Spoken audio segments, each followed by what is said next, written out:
गिबियावनो गासै बड'लेण्ड बुब्लि अनसायगिरि रायजो राजा नोंथांमोननि सिबिनायखौ बावहरग्रोनाय जाबाय। दायो आं बे समाव दंफैयो मरिगाव जिल्लानि बर' फरायसा आफादनि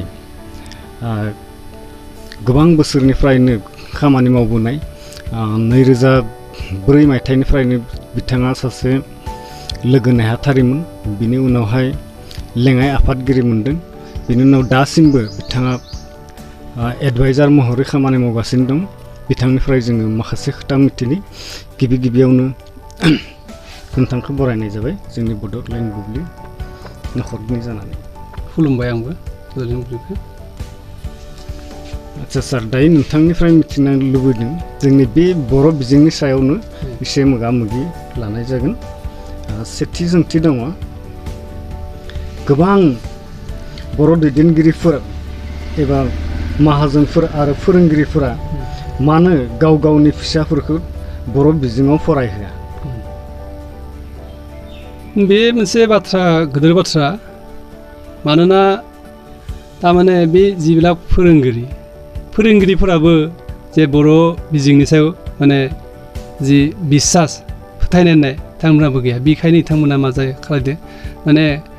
प्राइभेट स्कुलफोराव होबासो जे निजेनि गथ' गथाय गोरों गोरा जागोन, बिदि मोनसे साननाय भाब दङ बिसोरो। बेखौ मोनसे सिन्था सरसा खालायो आरोखि। नहले निजेनि गथ' गथायखौ निजे जि मिडियामाव फरायो बेयाव मानो होआ? गथिखे आरो बिनि कारणे जे जोंनि जि माने बर' माने हानजाफोर दङ, मोनसे जेने साहित्य सभा,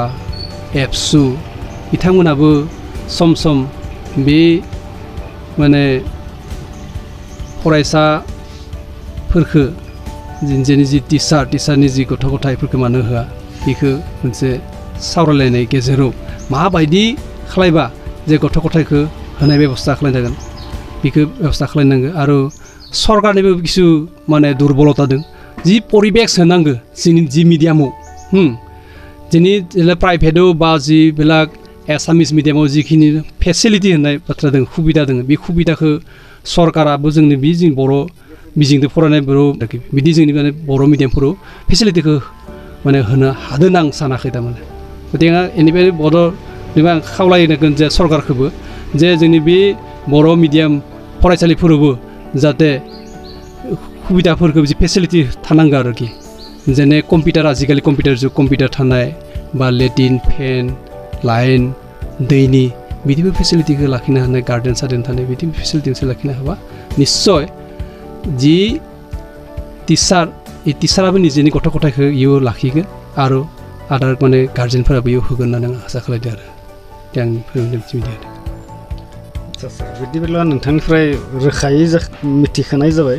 बर' बिजोंखौ फोथांना लाखिनोब्ला माने बेखिनि राहाया जाथारनो नांगोन।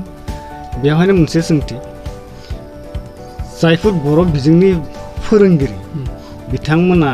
खायफाफोर ओरैबायदि दं, गावनो बि गामिनिनो सासे माबा थागिबिखा आरो बिथाङा गावनि फिसाखौनो बि फरायसालियावहाय फरायहोआ। बेबायदियावहाय हयथ' गुबुन बिगोमाफोराबो बिथांमोननि साननायफ्रा एसे आलादा सानखांनानै गुबुन फरायसालियाव होयो नामा? नाय बादि बे आं बुंबायनो दे, जोंनि जि बर' मिडियाम जि माने फेसिलिटि थानांगौ, बे फेसिलिटिफोरखौ गार्जेनफोरा नुहरा। बेखायनो बिथांमोना सानो जे बेयाव होबा आंनि गथ' गथाया इमान गोरों गोरा जानाय नङा होनना साननानै बिसोर गिनाय मोनसे थानानै बिसोर बेलेग फरायसालियाव होयो। बेनिखायनो आं खावलायखादो बारे आं बुंफिनदो आरो सरकारा जिबायसा फेसिलिटि होनांगौ फरायसालिफोराव जोंनि बर' मिडियामफोरावबो जाहाथे फेसिलिटिखौ होनानै होमबासो बे फेसिलिटिखौ नुबासो माने बे आदार माने गार्जेनफोराबो होमबासो मोनसे बिसास फैगोन, होमबासो गथ' गथायखौ इयाव होनाय बेबस्था खालायगोन आरोखि। आं सानदों बिदि आरोखि। सार, जों मिथि मोनो सरकाराथ' सरकारि फरायसालिफोराव फेसिलिटि होआ नङा, होयो। मोनफ्रोम बोसोरावबो जेनेबा फरायसालिनि माबा मोनसे बायला जिला जानायनि बा माबा मोनसे मोनसे बोसोरारि फान्ड हरो। बैफोर रांखौ बिथांमोना कमिटिजों जुदि मोजाङै इउज खालामोब्ला होमब्ला नोंथाङा जाबायदि फेसिलिटिनि खोथा बुंदों बे फेसिलिटि सरकाराथ' सरकारि फरायसालिफोराव फेसिलिटि होआ नङा होयो मोनफ्रोम बोसोरावबो जेनेबा फरायसालिनि माबा मोनसे बायला जिला जानायनि बा माबा मोनसे मोनसे बोसोरारि फान्ड हरो बैफोर रांखौ बिथांमोना कमिटिजों जुदि मोजाङै इउज खालामोब्ला होमब्ला नोंथाङा जाबायदि फेसिलिटिनि खोथा बुंदों बे फेसिलिटिनि माबा खामानिखिनिखौथ' मावफुंनाया गोरलै होनना आं सानो बेवहाय फोरोंगिरि बा बैफोर कमिटिफोरनि फरायसालि सामलाय कमिटिफोरनि माबा मोनसे षड़यन्त्र थायो नामा ना बेफोराव जि टिचार थागोन हेडमास्टार प्लास इउ माने जितु वर्किं कमिटि होननाय मेनेजिं कमिटि होननाय बेफोर जुदि हसाके फरायसालिनि खामानि मावो होमबा निस्सय जिखिनि माने रां होनाय बेखिनि खामानि जथेस्थ खामानि मावनो हायो खिन्थु बेनि कारणे जिखिनि माने मेनेजिं कमिटि होननाय मेनेजिं कमिटिफोरा थिग थानांगोन होमबासो बे खामानिखौ मावनो हागोन खिन्थु मेक्सिमाम माने जि मेनेजिं कमिटि फायो मेनेजिं कमिटिनि माने कमिटिफोरखौ माने एक्सपार्ट नङा मानोना आजिखालि तारमाने जाय सकलनि गथ' गथाया फरायो बिथांमोनखौसो माने प्रेसिडेन्ट लाखियो बा मेम्बार लाखियो बिदि गतिके मेक्सिमाम माने गथ' गथायनि माबा गार्जेनफोरा इमान एक्सपार्ट नङा बेफोरखौ होनाय कारणे बिदिबो नुयो आरो बिनि खेथ्रआव अकल मेनेजिं कमिटिखौनो जि गामिनि रायजो राजानि जि माने कमिटि थायो राइज थायो बिसोरनिबो माने बहुद खामानि थायो गतिके जुदि बयखौबो मोनसे आलोचना मथेबो जुदि थायो निस्सय खामानि बहुद आगबारायनो हागोन होनना आसा खालायो आं बेबायदिब्ला नोंथांनिफ्राय जों रोखायै मिथि मोनदों जायफ्रा मेनेजिं कमिटि आरो गाहाय फोरोंगिरि बिथांमोना माबा मोनसे खामानि मावनो नागिरोब्ला गामिनि माने गागि दैदेन आफाद बा गामि सामलाय आफाद आरो गामिनि खायफा रोंगौथि गोनां सुबुंफोरजों बिथांमोना फोनांजाबा माने लोगो लाफादेरनानै मेल मिटिं खुङालासिनो गावफोरनि गोसो बायदि साननाय बायदि माबा मोनसे जानला मोनला खालामथिंबायनानै बे सरकारनिफ्राय फैनाय अनसुंथाइखौ बाहायलाबायो बेबायदिब्ला मोनसे सोंथिया सिखारो बिथांमोना मा बर' बिजोंखौ माने जोंनि बे मरिगाव जिल्लानिफ्राय नेवसिनानै जोगारनानै बुरलुंबुथुरनि दैनि दाहारावहाय भासायना हरनो नागिरदों नामा बेनि सायाव मा बुङो नोंथाङा बे खामानि मावनो हायो जिहेतु गतिके बिसोर जे बिथांमोना जे गथ' गथायखौ होआखै बेनि कारणे जे बुरलुंबुथुर गारनांगोन बिदिबो साना बिथांमोना खिन्थु सानसनाबो मोने बहुतानो गतिके बहुत मेलेमजिबिफोरजोंबो माने जना सावरायनो गोनां बहुत खामानि दङ जे मा खालायबा हामगोन गतिके बिदि सायो आरो नोंथांनि बायदिब्ला बिथांमोना एसे सिगाङावबो नोंथाङा फोरमायबोबाय बिथांमोना रायजो राजाफोरजों बा मेलेमजिबिफोरजों जेबो लोब्बा थाया बा गोरोन्थिया बेवहायनो बिथांमोननिया जायखि जाया आरोबाव मोनसे सोंथि नोंथांनिफ्राय सोंनो नागिरदों बेनि फिननायखौ रोखायै मिथिनो नागिरदों दानि जोंनि मरिगाव जिल्लानि जेनेबा स्ट्रं आफादफोर माहारियारि गौथुम मरिगाव जिल्ला दुलाराय बर' फरायसा आफाद बा बर' थुनलाइ आफाद बिथांमोना बे बर' बिजोंनि सायाव माने नोजोर मोजाङै होआ नामा जायनि जाहोनाव दिनै नोंथाङा दसे सिगाङाव फोरमायनाय बादि फोरोंगिरिफोरा बा मेनेजिं कमिटिफोरा गामिनि मेलेमजिबिफोरजों ओनसोलनि मेलेमजिबिफोरजों लोब्बा लाखियालासे गावसोरनि गोसो बायदियै खामानि मावो बा सरकारनिफ्राय फैनाय अनसुंथाइखौ जाख्ल'नानै बा जौ जुवा बेदर फिसा जानानै फोजोबो बेनि सायाव मा बुङो दाथ' एक्चुअलि बुंनो थाङोबा जिहेतुनाखि जों बर' बिजोंजों फरायगोन होननानै बर' स्कुल दाबाय खिन्थु बेखौ साहित्य सभा एबसु आदि माने संगठनफोरा लोगो नांनानै बेफोरखौ मोनसे स्टेप लानानै दिनै फरायसालिबो दानाय जाबाय गथ' MA BA SCS ICS pass जाबाय गतिके बेफोरखौ आखौ थाब थियारि खालामनो गोनांबा थिग थाक खालामनो गोनांबा जिबायसा आगोल माने सिन्था सरसा खालामनानै फरायसालिफोरखौ दादोंमोन थिग তেনেকৈ दाबो जोंनि मरिगाङाव जुदि थिग थाक खालामनो हागोन जुदिहाय साहित्य सभा बा एबसु थिग थाक थायोबा आरो जुदि आगोलनि बायसा नोजोर लाखियोबा खिन्थु दा आगोल जिबायसा लाखिदोंमोन एबसु हक साहित्य सभा हक लोगोसे माने फरायसालिफोराव गिदिंनाय नुदोंमोन खिन्थु दानि एबसु बा साहित्य सभाखौ ओरैबायसा माने एक्टिभलि नांनाय नुवाखै आं गतिके आं खावलायो जे निजेनि जातिखौ जुदि मोजां मोनोबा जुदि रैखा खालायोबा जिहेतुनाखि जों जातिनि कारणे जों एबसु मावदो जों साहित्य सभा मावदो गतिके जों जातिनि खामानि मावखानो नांगोन आरो होमबासो जोंनि बे फरायसालिफोरा थांना थागोन गतिके आं खावलायखादों एबसु बा साहित्य सभाफोरा बे निजेनि डिस्ट्रिक्टखौ जाहाथे जिमानखिनि फरायसालि दङ जिमानखिनि गामि दङ बयबो माने एवारनेसखौ लाना फैथारनांगोन थारमाने गामि गामि होमबासो थांना थागोन बे फरायसालियाथ' जोबनाय तालावनो दंसै दा नोंथाङा जेब्ला बिबान मोनदोंमोन 2002 मायथाइयाव जों मिथि मोनगौ नोंथांमोना गामि गामि थांनानै एवारनेस खालामदोंमोन सांग्रांथि मेल खुंदोंमोन नाथाय दानि जोंनि मरिगाव जिल्लानि बे बर' फरायसा आफाद बा बर' थुनलाइ आफादफोरा बेफोरबायदि सांग्रांथि मेल बा एवारनेस खुंफ्लाङा नामा रायजो राजाखौ लानानै दाथ'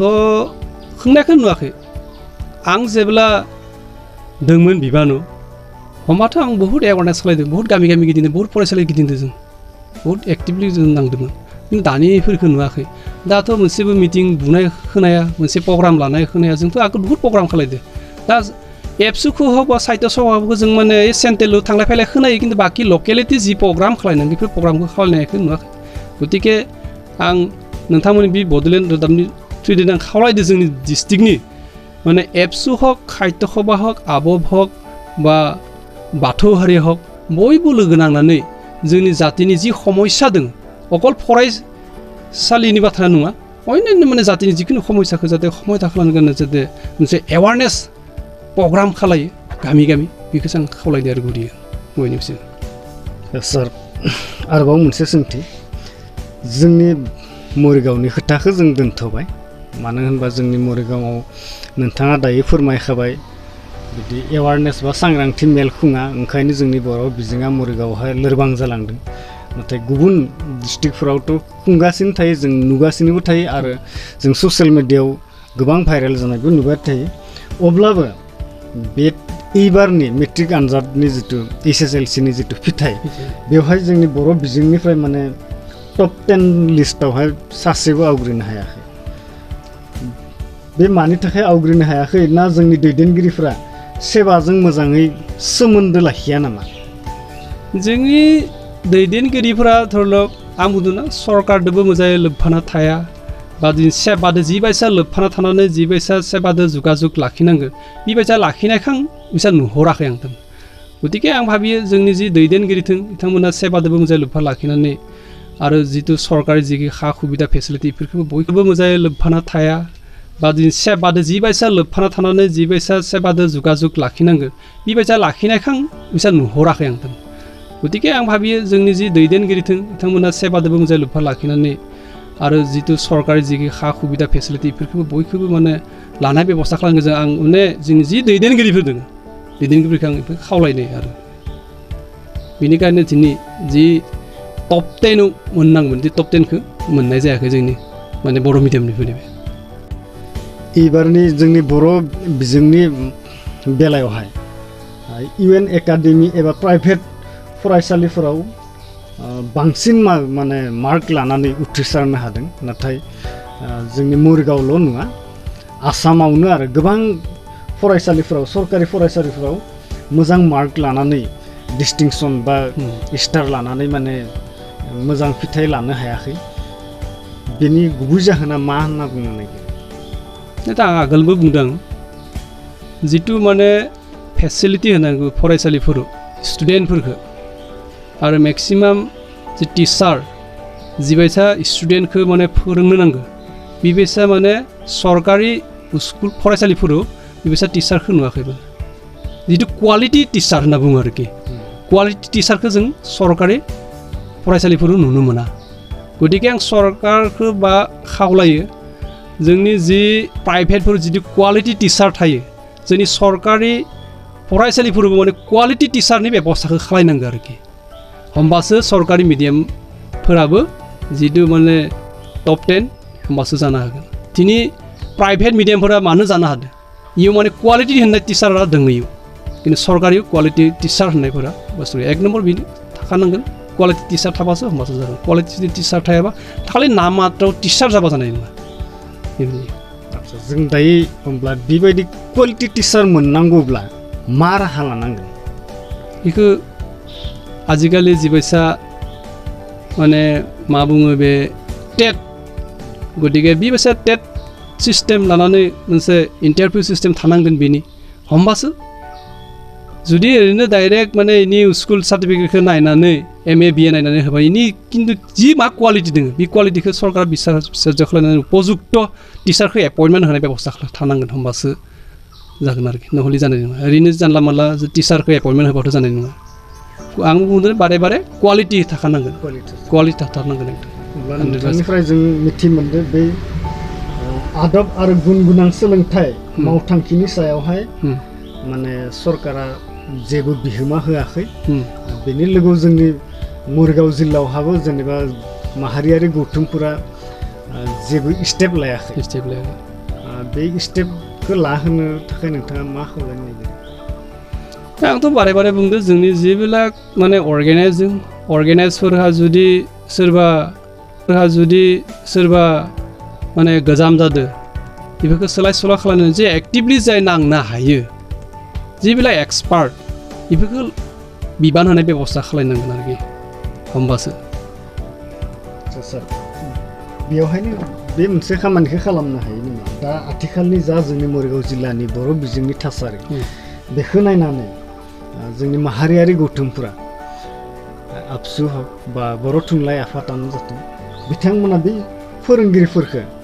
फोरोंगिरिफ्रा सिगांनि माने गोजामबाबोनो बिथांमोनाबो क्वालिटि नंद्राया नङा नंगौ नाथाय बिथांमोना दिनै गोजाम जानायखाय एसे गाद्दारि जालांदो गावनि जोनोम जायगा बायदि गावनि न'खरनि बायदि बेबहार खालामनो नागिरदों ओंखायनो बिथांमोनखौ जुदिहाय एसे सोलाय सोल' खालामनो हानायनि बेबस्था दङ नामा बा सोलाय सोल' खालामनोबा माबायदियै खालामनो नांगोन जेबो मोजां प्रश्न बे मोनसे दा माने किसुमान फोरोंगिरिया माने सानो माने बानाय बायदि आरोखि आं साख्रिया मोनबाय नालाय आंखौलाय सोरथो मा खालायनो आगोलखौनो जेथिया भेन्सार थायोमोन होमबा खुब क्वालिटि हिसाबै माने खामानि मावदोंमोन जेथिया साख्रिया एपइन्टमेन्ट जालाङो माने बे क्वालिटि होननाय बुस्थुआ माने लासै लासै माने गोमालाङो आरोखि गोरोलाङो बेखायनो आं सरकारखौ खावलायगोन निजा जिल्लायाव थानाय जिल्ला फरायसालि दोङो बे जिल्लायावनो आरोखि बे मोनसे फरायसालिनिफ्राय बे मोनसे फरायसालिनि टिचारखौ बिउ लांनांगौ बिनिफ्राय बिउ लानाय बेयो निजा बेलेग डिस्ट्रिक्टआव नांलाया निजा डिस्ट्रिक्टआवनो माने सोलाय सोल' खालायनांगौ थारमाने होमबा आखौ क्वालिटि होननाय बुस्थुखौ फैफिनगोन थारमाने बेखौ आं सरकारनि सायाव खावलायदो आरोखि हायोबा सरकारा बे बेबस्थाखौ खालायनांगौ आरोखि धरलक 2-3 बोसोर 5 बोसोरनि मुरे जुदि निजा स्कुलनिफ्राय आखौ बेलेग स्कुल बि स्कुलनिफ्राय आखौ बेलेग स्कुल जुदि बेबस्था खालायो निश्चय क्वालिटिनि फैगोन आरो निश्चय टप 10 होननाय गुटि हरे फैजोबगोन आरोखि आচ্ছা बे सरकारखौ जों खावलायनोब्ला बेहा जेनेबा आंजों नोंजोंल' खावलायबाथ' जाया जानाय नङा बेयाव जोंनि माहारियारि गौथुमफ्रा माबायदि बिफाव लानांगोन माबायदि बिबान लानांगोन आरो जोंनि बेनिखायनो जोंनि जिथु बर' हारि माहारिनि जिबिलाक संगठन दं बे संगठनाबो बिनि सायाव माने बेखौथ' बेबस्था मोनसे लानांगोन जे सरकारनि सायाव आबिदा निबेदन खालामनांगोन जे बे बेबस्थाखौ होमबासो जों माने टप 10 होननाय बुस्थुखौ मोनगोन नहले सरकारि मिडियामाव माने टप 10 होननाय बुस्थुखौ एकदम मोननाय नङा दा लासै कमिलांदों सरकारि मिडियामनि जिबिलाक स्टुडेन्टआ टप 10 मोननो नांगौफोर मोना जालांदों आजिखालि प्राइभेटनियासो बारिलांदों दा बुंनो थाङोब्ला सरकारनियासो बारिनांगौमोन खिन्थु सरकारा कमिसो लांदों दा गतिके आंनि मोनसे खावलायनाय बेखौनो जे बे सोलाय सोल' माध्यमखौ जुदि खालायोबा होमबानिया आकु माने रिभाइज जागोन होमबानिया आकु क्वालिटिया बारिगोन आरोखि बेनो आरोखि लोगोनि गोजोननाय थाबाय बे समाव नोंथांजों गोबां खोथा सावरायलायबाय आरो गोबां खोथा मिथिहोबाय बेनि थाखाय नोंथांसिम रोजा साबायखर खुलुमनाय थाबाय नोंथाङा सरकारि साख्रि नागिरदोंना नोंथांनि थाखाय मोनसे गोजोनथाव खौरां नोंथांनि थाखाय दं एडुकेट पइन्ट जेराव नोंथाङा सोलोंथाइ लानायनि गेजेरजों सरकारि साख्रिनि गुबुन रोखोमनि गोब्राब आनजादफोरखौ उथ्रिसारनो हागोन आरो गावनि आथिङाव गसंथानो हागोन बे एडुकेट पइन्टआव नोंथांमोना SSC bank PO bank clerk bank SO UPSC FSC defence railway state insurance AAO ADO एसिस्टेन्टजों लोगोसे स्टेट लेभेल जब आरो माखासे सरकारि साख्रिनि आनजादाव गोनांथि जानाय आयदाफोराव सोलोंथाइ लानो हागोन मख'नो गोनांदि बे सोलोंसालियाव साख्रिनिल' नङा बेयाव MBA आरो सैनिक स्कुल बायदियाव एडमिशननि थाखाय एन्ट्रेन्स होनो थाखायबो सोलोंथाइ लानो हागोन बे सोलोंसालियाव गाहाम थाखो खथानि सुबिदा दं आरो सम मथे नोंथांनि सोलोंथाइखौ बे सोलोंसालियाव होनाय जागोन। बेखौबो मिथिहोनांगोन दि बे एडुकेयार पइन्टआव सोलोंथाइ लानानै बावैसो 2021-22 इं मायथाइनि एसएससि जिडिनि आनजादाव गासै 11 सा सोलोंसाफोरा उथ्रिसारनो हादों। बारा नङा गासै 15,000 रांजोंनो नोंथाङा बे सोलोंसालियाव 6 दानसिम सोलोंथाइखौ लानो हागोन। बे सोलोंसालिया क'क्राझार, बरपेटा रड, गवालपारा आरो बङाइगावआवबो दं। क'क्राझाराव सोलोंथाइ लानो गोसो गुदुं जानाय सुबुंफोरा 70020261333 9101 536360 70020261333 9101536360